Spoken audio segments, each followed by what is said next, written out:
Indonesia Bertauhid TV. Bismillahirrahmanirrahim. Assalamualaikum warahmatullahi wabarakatuh. Alhamdulillah, wassalatu wassalamu ala rasulillah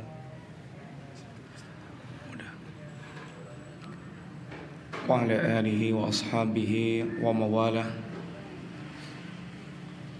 Wala hawla wala quwata illa billah.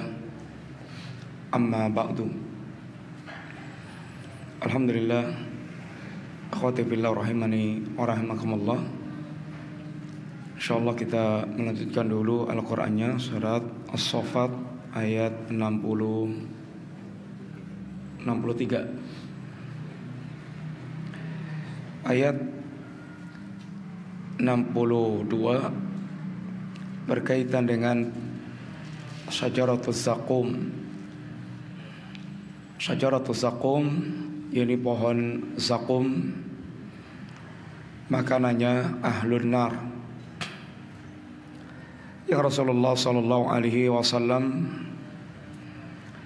menyebutkan bahwa lau anna qatrata zakum, seandainya satu tetes pohon zakum itu menetes ke dunia, niscaya akan menghancurkan ini dunia dan kehidupannya. Bagaimana seandainya pohon zakum itu menjadi makanannya ahlun nar? Inna ja'alnaha fitnatan lidh-dhalimin. Kami jadikan pohon zakum itu fitnah bagi orang-orang yang zalim, ujian, cobaan bagi orang-orang yang zalim. Apa kemarin ikhwan? Bentuk fitnah atau ujiannya itu apa kemarin? Pohon zakum menjadi ujian atau cobaan bagi orang yang zalim. Apa kemarin? Bagaimana di neraka tumbuh pohon sehingga dengan ada mengejek, bagaimana dia itu mencela berkaitan dengan pohon zakum. Bagaimana di neraka bisa tumbuh pohon? Pohon kan basah, masuk tumbuh di tengah-tengah api neraka. Bagi Allah Subhanahu wa taala sangat mudah untuk melakukan yang demikian. Sebagaimana di surat Yasin kemarin, di antara tanda kekuasaan Allah, dari pohon yang basah kemudian menghasilkan api. Bagaimana pohon yang hijau yang basah menghasilkan api? Itulah Allah yang telah mampu menjadikan yang seperti itu. Inna ja'alnaha fitnatan lidh-dhalimin, innaha syajaratun, sesungguhnya pohon zakum adalah pohon takhruju fi asli jahim, yang keluar di dasar neraka jahim. Tal'uha ka'annahu ru'usus syayatin, yang mayangnya atau dahan-dahannya seperti kepala syaitan. Kita tidak tahu bagaimana hakikat gambaran syaitan, akan tapi syaitan digambarkan dengan sesuatu yang sangat buruk dan menjijikkan. Dan seorang mukmin ketika mendengar khabar yang semisal dengan ini, maka yang ada adalah membenarkan terhadap khabar-khabar yang disampaikan oleh Allah dan Rasulnya yang berkaitan dengan perkara yang gaib. Sikap istislam atau sikap taslim yang ditunjukkan seorang mukmin kalau itu berkaitan dengan khabar adalah at-tasdiq. Kalau itu berkaitan dengan al-awamir wa nawahi, perintah dan larangan, bentuknya apa ya kawan? Kalau khabar bentuknya tasdiq. Kalau berkaitan dengan al-awamir, perintah-perintah, dan an-nawahi, larang-larangan, bentuknya apa? Al-khudu, ini tunduk dan patuh, sami'na wa ta'na terhadap setiap perintah dan larangan Allah Subhanahu wa taala. Fa innahum, sesungguhnya mereka ahlun nar, la akiluna minha, benar-benar akan makan pohon zakum. Famali'una minhal butun, yang pohon zakum ini akan memenuhi perutnya, sehingga perutnya akan dipenuhi oleh pohon atau makanan dari pohon zakum. Sedangkan digambarkan tadi bahwa pohon zakum tetesannya akan bisa menghancurkan dunia dan kehidupannya. Bagaimana kalau itu menjadi makanan ahlun nar?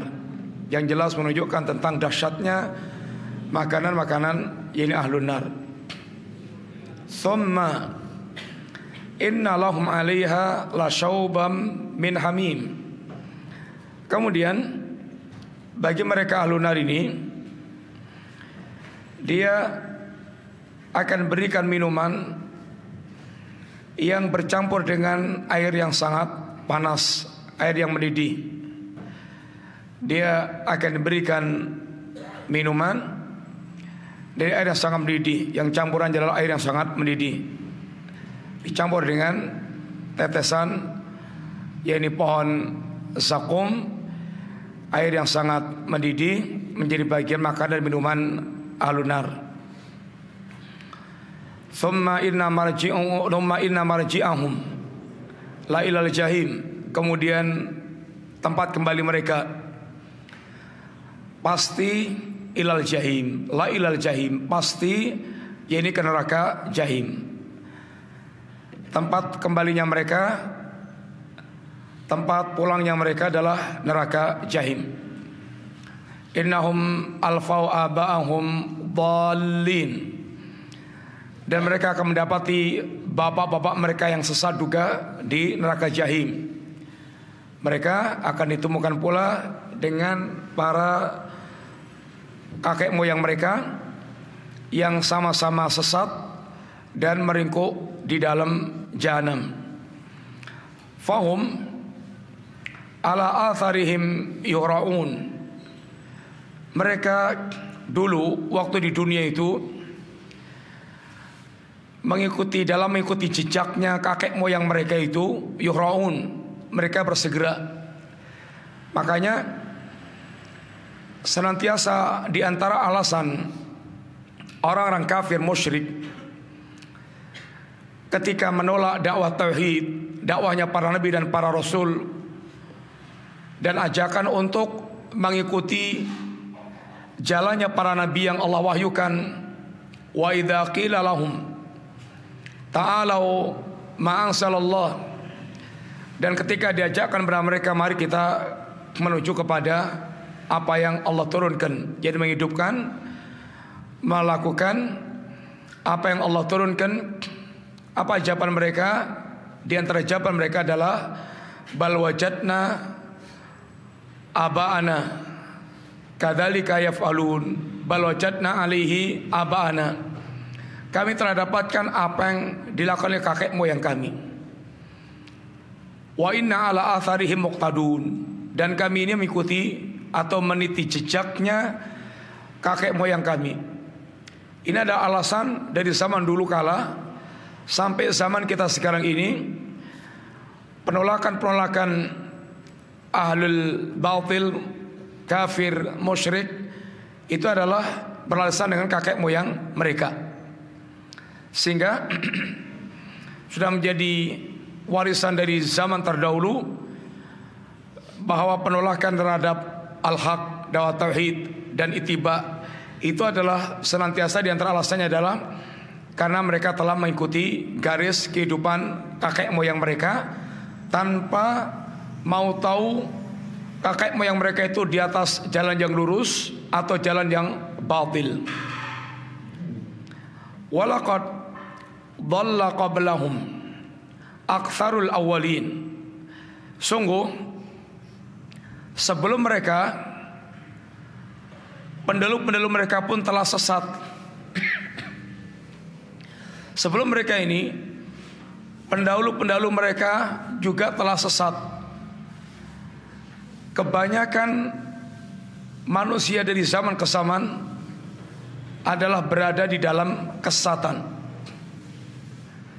sehingga batilnya ajakan mengikuti mayoritas, batilnya menjadikan standar mayoritas adalah kebenaran. Mayoritas bukan standar kebenaran, sebagaimana minoritas bukan standar kebenaran. Tetapi standar kebenaran adalah apa yang datang dari Allah Ta'ala, yaitu ilmu yang Allah ajarkan. Maka sedikit atau banyak mereka yang menyelisih tentang agama ini dalam posisi sesat, mayoritas atau minoritas. Kalau gaya kehidupan mereka menyelisih agama ini, maka mereka telah menempuh jalan yang dhal, sesat. Walaqad arsalna fihim mungdirin, dan sungguh kami telah utus di tengah-tengah mereka itu para rasul yang memberikan peringatan-peringatan pada mereka. Fanzur kaifa kana aqibatul mungdirin. Maka perhatikan bagaimana akibat akhir al-mungdarin, orang-orang yang mereka diperingatkan lalu menolak, menentang, menyelisihi terhadap juru peringat, yaitu para nabi yang datang dengan membawa peringatan-peringatan dari Allah Subhanahu wa taala. Lihatlah bagaimana kaumnya Nabiullah Nuh yang telah dihancurkan oleh Allah Ta'ala. Bagaimana kaumnya Nabiullah Saleh, Nabiullah Hud dan Saleh, kaum Ad dan kaum Thamud, yang mereka telah kedatangan Rasul yang memberikan peringatan, tapi kemudian menentang, dan akibat akhirnya adalah dibinasakan oleh Allah Subhanahu wa taala. Fir'aun, Qarun, Namrud, kemudian dan semisalnya yang senantiasa sunnah orang-orang mereka menentang dakwah para Nabiullah alaihi salatu wassalam adalah dibinasakan oleh Allah Ta'ala. Illa ibadallahil mukhlasin, kecuali hamba-hamba Allah yang mereka ikhlas menerima agama dan kemudian memurnikan ketaatannya kepada Allah Ta'ala. Mereka yang diselamatkan Allah dari kebinasaan, dari kehancuran. Walaqad nadaina Nuhun, dan sungguh kami telah menyuruh Nuh. Falani'mal mujibun, dan Nuh adalah sebaik-baik orang yang menyambut seruan Allah Ta'ala. Nabiullah Nuh di antara hamba Allah yang Allah puji dengan beberapa pujian berkaitan dengan Nabiullah Nuh alaihi salatu wassalam. Abdan syakura, hamba yang bersyukur, hamba yang bagaimana telah istiqamah dakwah 950 tahun, sangat menyambut seruan Allah Ta'ala. Wa najjainahu wa ahlahu minal karbil azim, kami selamatkan Nuh dan keluarganya, ini kaum mukminin maksudnya. Adapun keluarga, bahkan keluarga nasab, istrinya, kemudian anaknya, sebagian anaknya maksudnya, yang tidak mau ikut Nabiullah Nuh, ikut dibinasakan oleh Allah Ta'ala. Allah jadikan istrinya Nuh contoh bagi orang kafir. Daraballahu mathala lilladzina kafaru imra'ata Nuhin wa imra'ata Lut, kanata tahta abdaini min ibadina salihain fakhanatahuma falam yughniya anhuma minallahi syai'an. Telah kami buat perumpamaan untuk orang-orang yang kafir, istrinya Nuh dan istrinya Lut. Kedua orang ini di bawah kepemimpinan dua laki-laki saleh, bahkan nabi. Kemudian keduanya berkhianat, memilih jalan kekafiran. Maka keberadaan kedua nabi ini tidak bisa menyelamatkan orang yang mereka menyelisih jalan Allah Ta'ala. Walaupun nasab keluarga keluarganya kiai besar, keluarga nabi, bahkan keluarga sahabat. Tapi kalau dia tidak memiliki ketakwaan, nasab menjadi la yang tidak berguna. Sebagaimana Rasulullah sallallahu alaihi wasallam di awal dakwah telah menyampaikan kepada Quraisy, ya masyarakat Quraisy, wa segenap Quraisy, ishtaru anfusakum la ughni ankum minallahi syai'a. Wa segenap Quraisy, selamatkan diri-diri kalian, saya tidak bisa menyelamatkan kalian. Saya tidak lagi berguna bagi kalian ketika telah berhadapan dengan keputusan azab Allah Subhanahu wa taala. Oleh karena itulah yang akan menyelamatkan adalah sifat imannya dan itibanya terhadap agama ini. Kami selamatkan Nuh wa ahlahu dan keluarganya, ini kaum mukminin maksudnya, minal karbil azim, dari bencana yang sangat besar, yaitu banjir yang Allah datangkan untuk membinasakan kaum yang menentang Nabiullah Nuh. Yang Nuh telah berdakwah 950 tahun, malam dan siang, siran wala niatan, tarhib dan tarhib, semuanya telah ditempuh cara-cara dakwah yang halus, yang bagus, yang all-out dalam mengerahkan keseriusannya. Akan tapi toh mereka tetap melakukan penentangan kepada Nabiullah Nuh alaihissalatu wassalam. Wa ja'alna dzurriyyatahu humul baqin, dan kami jadikan anak keturunannya itu mereka al-baqin, orang-orang yang tetap, yaitu sampai seterusnya adalah keturunan yang lebih Nuh. Jadi sebelum Nuh, ya kecuali yang ikut di kapal, semuanya telah dihancurkan Allah Ta'ala. Kemudian setelahnya adalah keturunan Nabiullah Nuh alaihissalatu wassalam, dan orang mereka bersama dengan Nabiullah Nuh alaihissalatu wassalam. Sehingga Nuh adalah bapak kedua dari manusia. Abul Bashar pertama adalah Nabiullah Adam.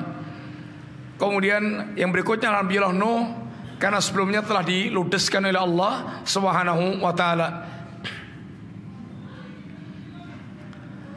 Wa tarakna alaihi fil akhirin, dan kami tinggalkan kepada mereka itu pada orang-orang yang kemudian, salamun ala Nuhin fil alamin, kesejahteraan, keselamatan bagi Nabiullah Nuh di seluruh alam.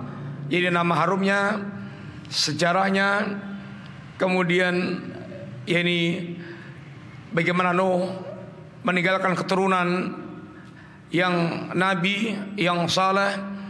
Ini semuanya adalah diantara keselamatan pada Nabiullah Nuh alaihissalatu wassalam. Inna kadzalika najzil muhsinin, demikianlah kami membalas orang yang mereka berbuat baik. Sampai sini kita ganti pelajaran.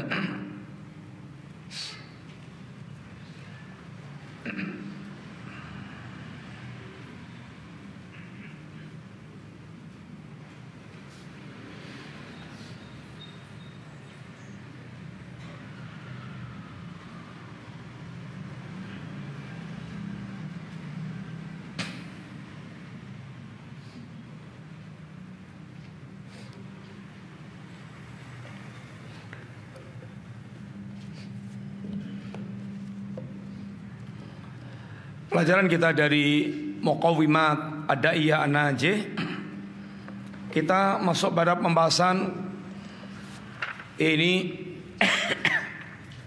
anwa'ur riya, jenis-jenis riya. Apa aja kemarin ikhwan? Bahaya riya. Yang pertama, lebih ditakutkan dibandingkan fitnah Dajjal. Kedua, ya lebih dikhawatirkan dibandingkan dengan, lebih berbahaya dibandingkan dengan serigala lapar yang dibebaskan seekor anjing. Apalagi ya riya menghapuskan barakah. Yang berikutnya apalagi ya diancam dengan neraka sebagaimana kisah 3 orang. Apalagi riya membuat umat ini terhina karena umat ini terangkat oleh Allah dengan keikhlasannya. Apalagi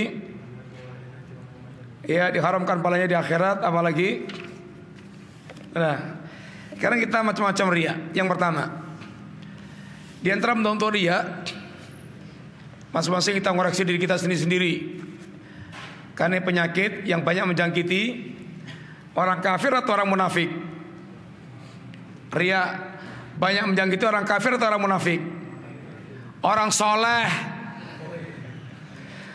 Ria penyakit yang banyak menjangkiti orang-orang soleh. Terancam dia berbuat ria. Kalau ria orang kafir, ria nggak ada ngefeknya. Kafirnya lebih besar dibandingkan dengan ria dia. Orang munafik memang akarnya adalah dia murai.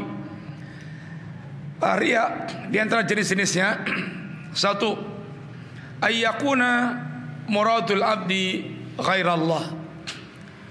Yang pertama, yang diinginkan oleh hamba ini adalah selain Allah Ta'ala. Dia beramal, dengan amal yang dilakukan itu, dengan amal salehnya itu, wa yuridu wa yuhibbu ayarifan nas.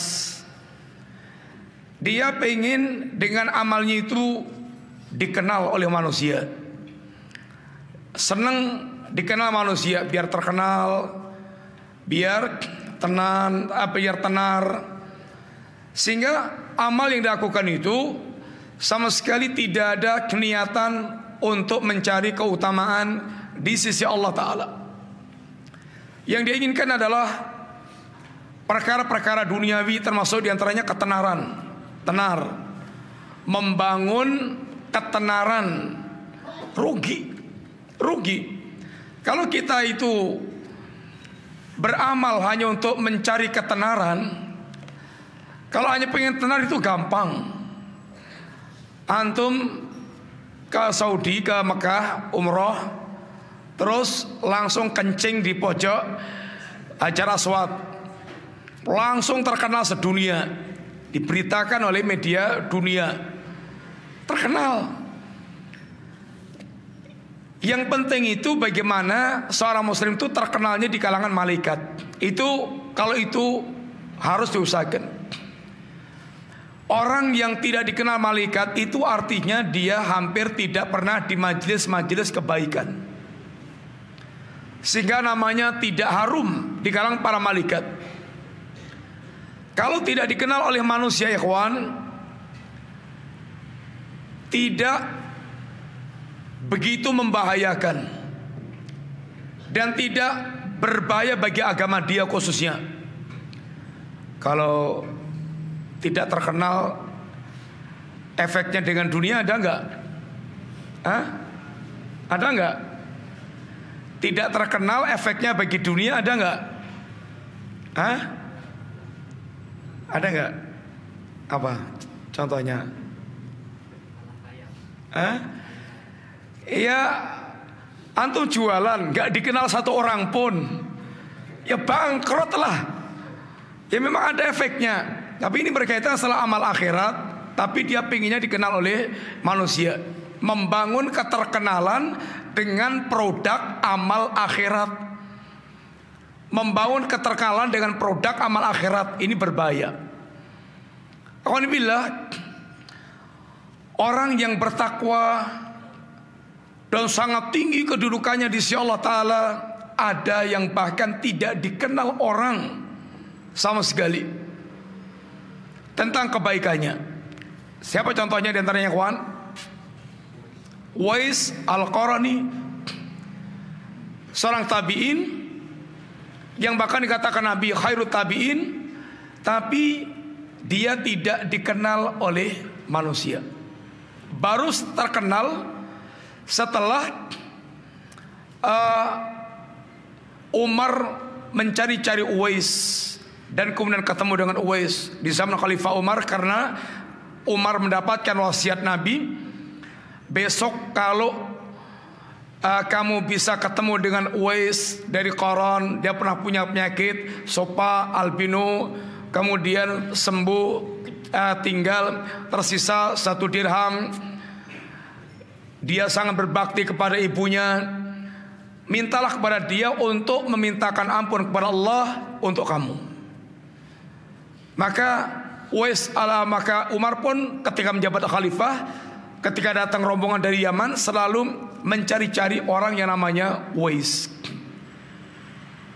Kemudian yang kedua, ayyakuna qasdul abdi wa muraduhu lillah fa idza tala'a 'alaihi nas nasyata fil ibadah wa zayyanaha wa hadza syirku sarair.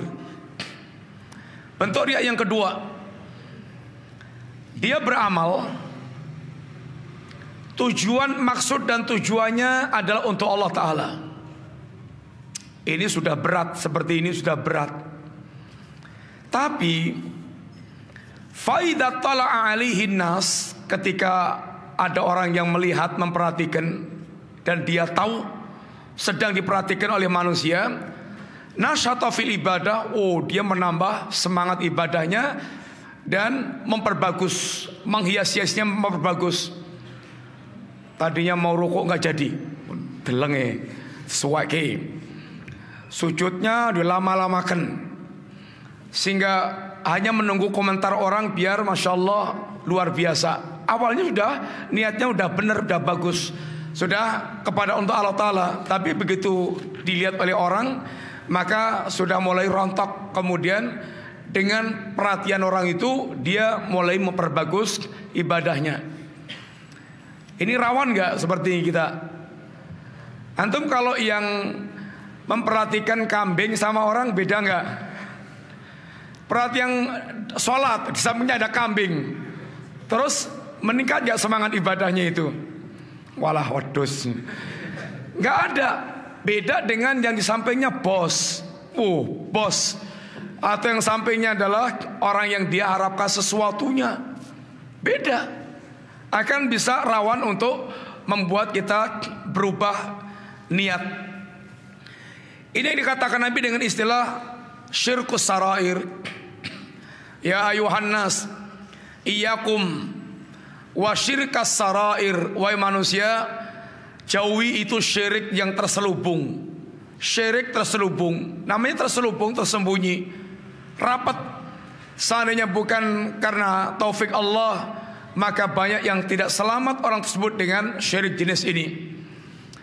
Qalu ya Rasulullah, para sahabat katakan ya Rasulullah, wa ma syirkus sarair, apa sih Nabi syirkus sarair itu apa?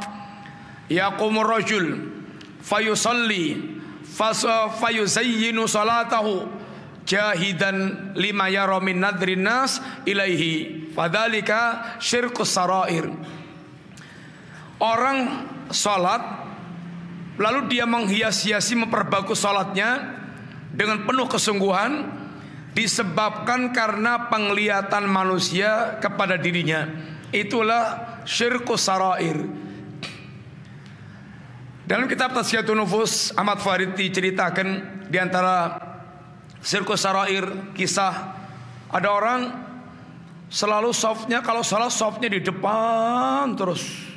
Satu saat dia terlambat, kemudian sholatnya itu softnya di soft yang kedua atau ketiga, pokoknya di belakang soft yang pertama, tidak soft yang pertama. Hatinya gak enak, sangat gak enak. Ibaratnya berkecamuk, apa kata orang, apa komentar orang, kok kamu softnya tidak di soft yang pertama. Baru dia sadar bahwa selama ini dia di soft yang pertama itu ternyata yang dominan adalah mencari penilaian manusia.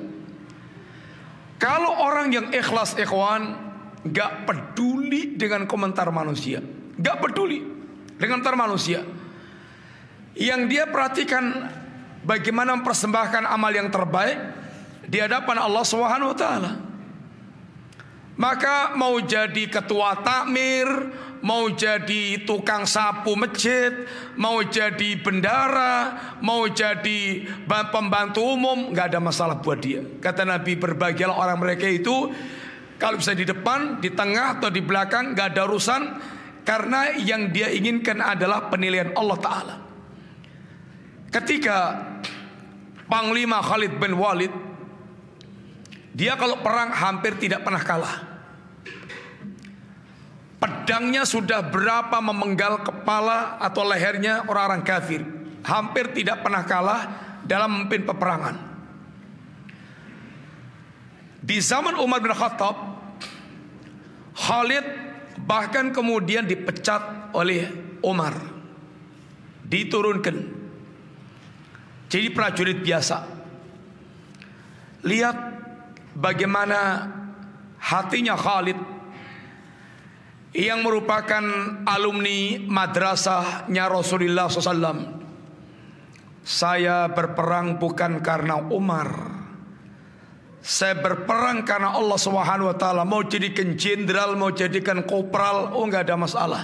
Yang penting dia adalah jihad, perangnya adalah karena Allah taala. Maka kalau kita ini enggak ikhlas, sering bermasalah. Sering bermasalah.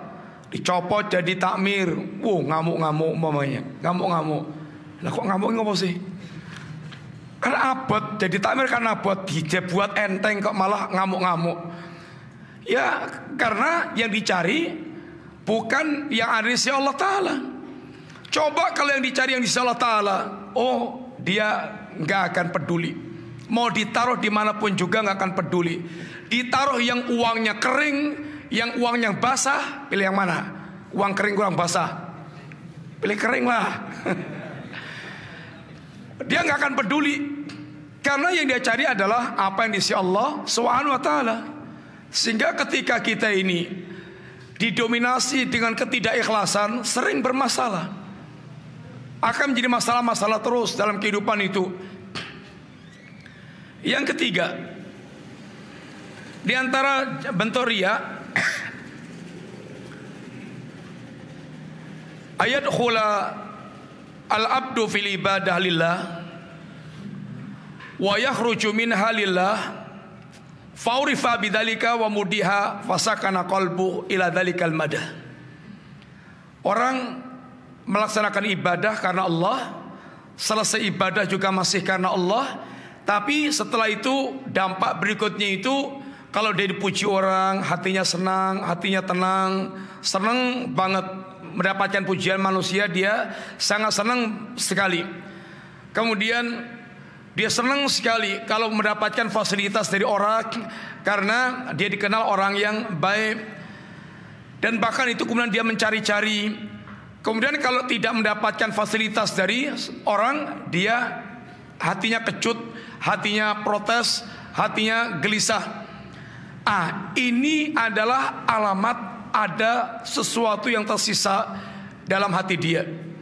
Ada sesuatu yang tidak beres dalam hati dia, sehingga dia masih ada yang diharapkan dari perkara dunia, dari amal dia. Ini tingkatannya sudah lebih tinggi lagi dari yang pertama kedua tadi itu. Yang keempat, di antara bentuk riya, yaitu riya badani. Riya dalam bentuk menampilkan tampilan badan. Apa itu? Kaman yudhirus sifar wa nuhul, menunjukkan wajahnya itu pucat. Oh masya Allah, tahajud terus ini, sehingga esoknya pucat, sehingga manusia melihat dia ahli ibadah, atau menunjukkan wajah yang seakan-akan dia orang yang betul-betul takut kepada Allah Subhanahu wa taala. Orang yang menampakkan wajah seperti itu boleh jadi beneran, boleh jadi riya, dan kita nggak bisa menilai. Yang tahu persis adalah hati dia, Allah, dan kemudian dirinya.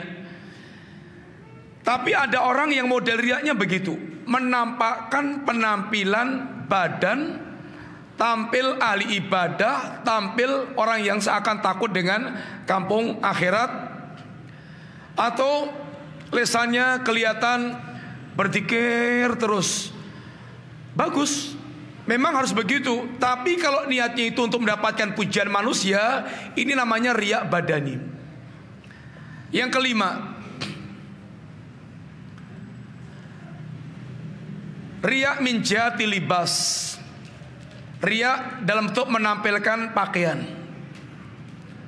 Pakaian itu kaman yalbisu thiyaban muraqqa'ah.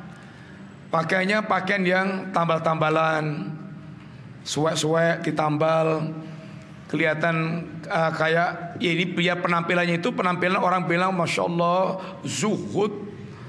zuhudnya Jogja. Sehingga dia Masya Allah tampilkan dia seorang seakan-akan yang zuhud. Pakaiannya lepek, pakaiannya ucel, pakaiannya yaitu compang-camping. Atau dia man yalbasu libasan muayyanan, dia pakai pakaian yang khusus. Pokoknya ciri khas pakaian kayak ulama, pakai pakaian yang khas. Alhamdulillah para ulama, Syekh bin Baz, Syekh Utsaimin, itu kalau nyampur orang awamnya sana, bukan orang awamnya sini, orang awamnya sana. Kalau orang belum kenal siapa Syekh bin Baz, siapa Syekh Utsaimin, itu orang nggak tahu kalau dia adalah seorang ulama. Sehingga ketika ada cerita Syekh Utsaimin sedang bersama dengan sopir taksi, ditanya namanya siapa? Utsaimin. Oh Utsaimin, saya bin Baz.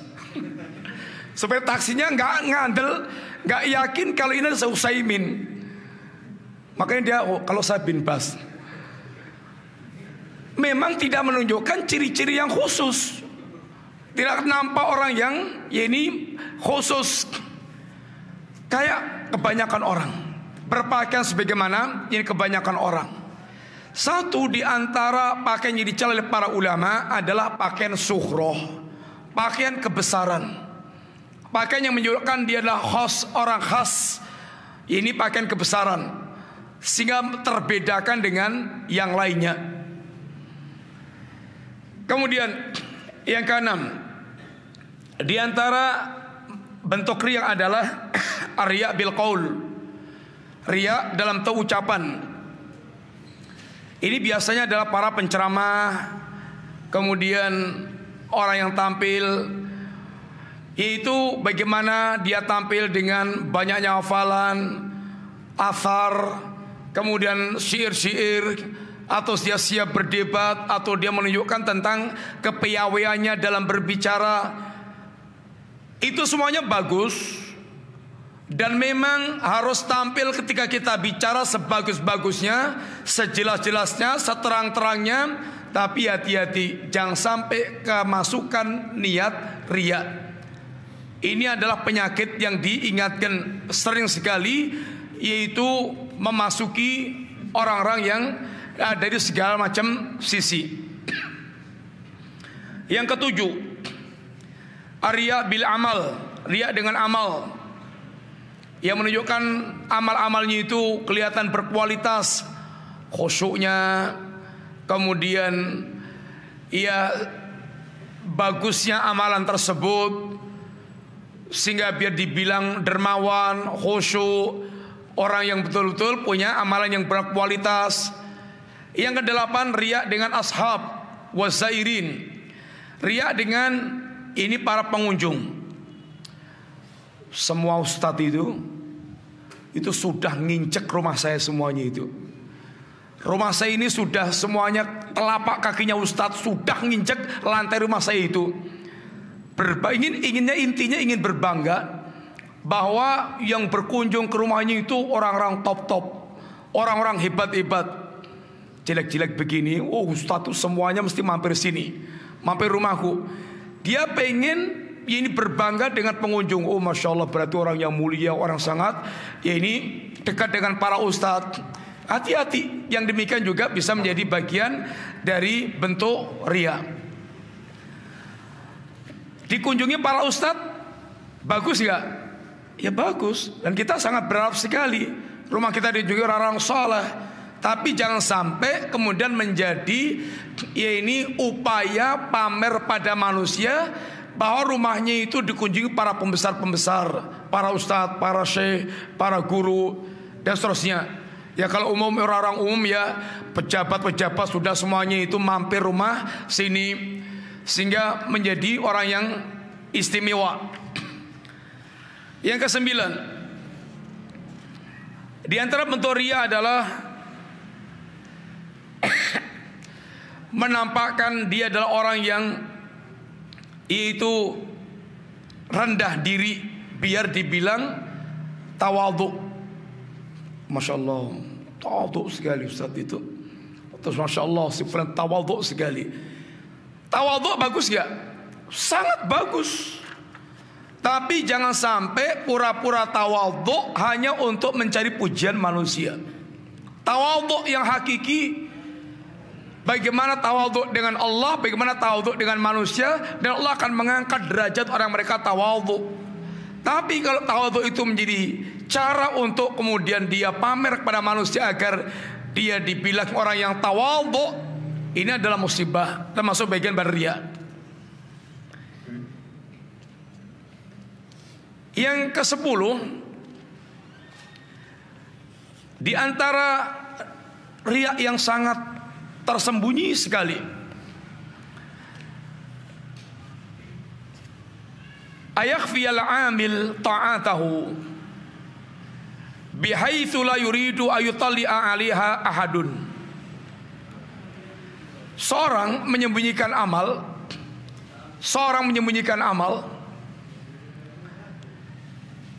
yang dia tidak ingin ada seorang pun melihat amal dia, dan gak suka kalau amal itu kelihatan. Akan tapi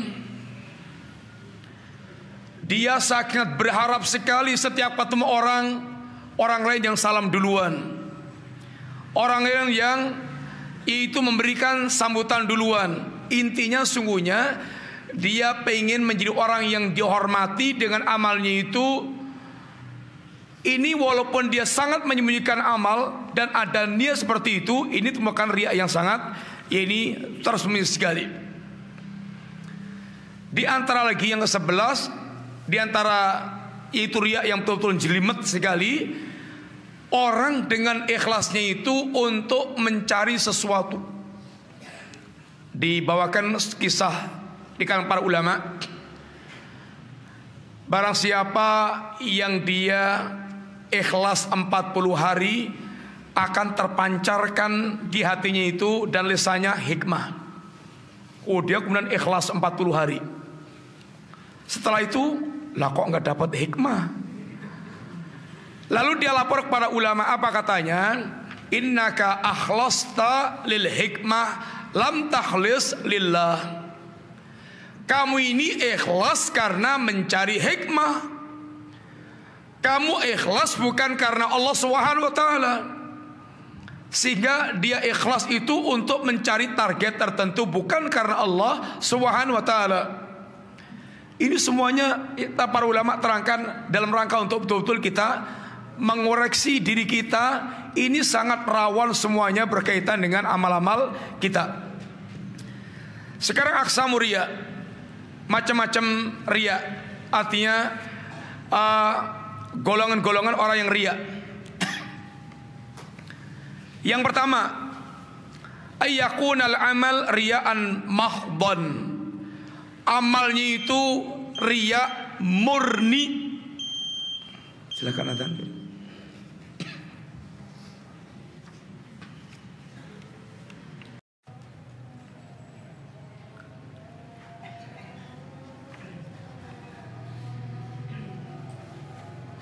Golongan orang-orang yang riya. Satu, orang yang mereka amalnya itu riya mahdhan, riya murni.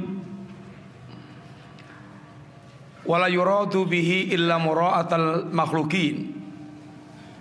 Dan tidak ada yang diinginkan kecuali adalah pujian para makhluk. Riya mahad ini hanya dimiliki oleh orang munafik, yang memang orang munafik aslinya adalah kafir, dan ketika dia menampakkan amal-amal saleh, maka ini hanya untuk mencari pujian manusia. Dan ini tidak akan menimpa orang mukmin, karena orang mukmin betapapun dia adalah beramal adalah karena Allah Ta'ala, hanya terkadang kemudian terjangkiti riya. Adapun riya murni, 100% murni riya dari awal sampai akhir, itu hanya menimpa pada orang-orang yang ini munafik tulen. Yang kedua, ayakunal amalillah wa yusyariku riya min asli. Amalnya itu adalah karena Allah Ta'ala, kemudian kecampuran riya berserikat, yaitu riya mencampuri amalnya tersebut.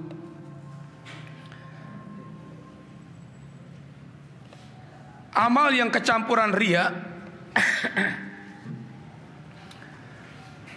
kemudian kalau amalnya itu, kalau riyanya itu dia tepis seketika, dia beramal karena Allah Ta'ala, kemudian tahu kemasukan atau amal dari awal adalah amal yang saleh, tapi dari awal itu dia riya, maka ini akan membatalkan amal tersebut.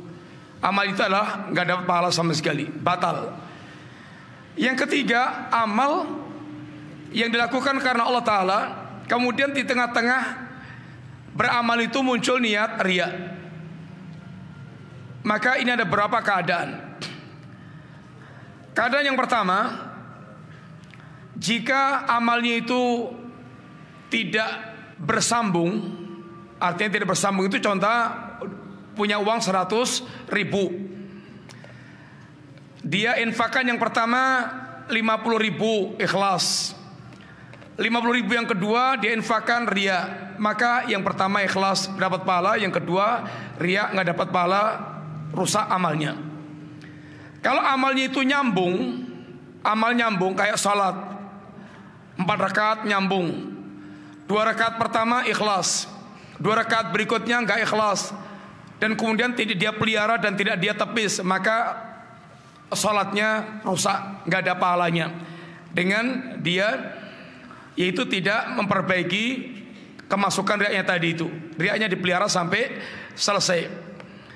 Dan apabila riaknya itu setelah selesai beramal ikhlas, pasca beramal kemudian dia itu muncul ingin dipuji dengan amalnya itu, ini akan membatalkan juga yaitu amal seseorang.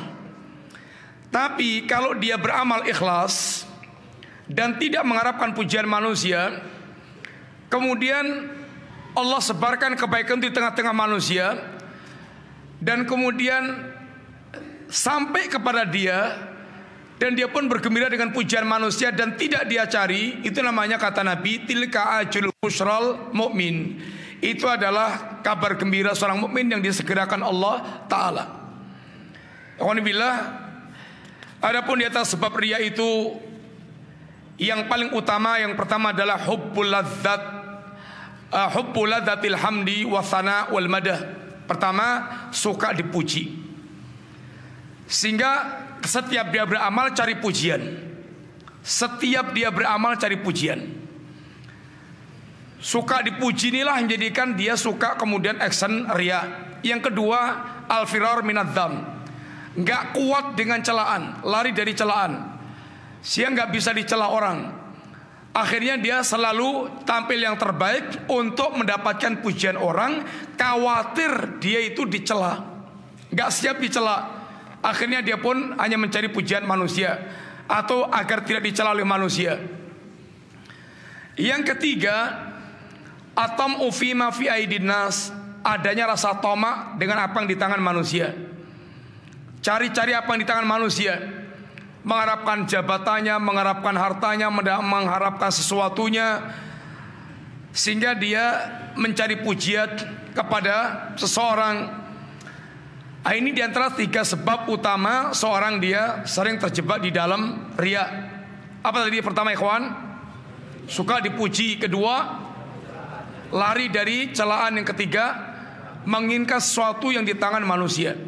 Semoga Allah melindungi kita dari semuanya ini, dan kita semoga Allah berikan kemudahan kita untuk senantiasa mewujudkan tazkiyatun nafas dari penyakit-penyakit hati yang akan menjadikan penghalang, rintangan kita di dalam beramal, sehingga menjadi amal yang tidak akan terangkat naik, diterima oleh Allah Subhanahu wa taala. Demikian ikhwan, insyaallah kita lanjutkan masa yang akan datang bismillah. Wa sallallahu ala nabiyyina Muhammadin wa ala alihi washabihi wasallam. Subhanakallahumma wa bihamdika asyhadu an la ilaha illa anta astaghfiruka wa atubu ilaik. Assalamualaikum warahmatullahi wabarakatuh.